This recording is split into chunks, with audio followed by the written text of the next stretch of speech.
কাল ছিল 25 December, Jesus birthday. আমরা বাঙালি হলেও এই দিনটাকে কেক খেতে আমরাও কিন্তু মোটেও ছেড়ে দিই না। অনেক জায়গা থেকে কেক এসেছিল, বাবাও দুটো কেক বাড়ির জন্য এনেছিল। সেখান থেকেই একটু কেক মা মানুকে খাওয়াচ্ছে, আমরাও এখান থেকে একটু একটু খেয়েছিলাম। তারপর আমি রেডি হচ্ছিলাম ধান্যকুড়িয়া উৎসব যেহেতু শুরু হয়ে গেছে সেখানে যাব বলে। ভাই, আমি আর মানু বেরিয়ে পড়েছিলাম। মাঝখানে রাস্তায় মৌসুমিও জয়েন করেছিল। তারপর মেলায় গিয়ে বেশ কিছুক্ষণ ঘোরাঘুরি করছিলাম।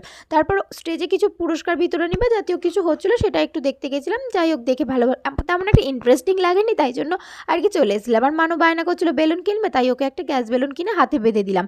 তারপর অসাধারণ একটা জিনিস দেখার সৌভাগ্য হলো, যেটা জাগলিং টাইপের। এর পুরো ভিডিওটা আমি দিয়ে দেবো আলাদা করে, সেটা অবশ্যই দেখো, খুব ইন্টারেস্টিং ছিল।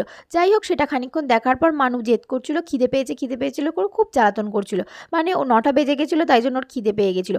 তাই জন্য বেরিয়ে এসেছিলাম। বেরিয়ে এসে বাইরে একটু ফুচকা খেয়েছিলাম, মানুকেও একটা দিয়েছিলাম, আর আমরাও একটু খেয়েছিলাম। খেয়ে বাড়ির দিকে রওনা দিয়ে দিয়েছিলাম।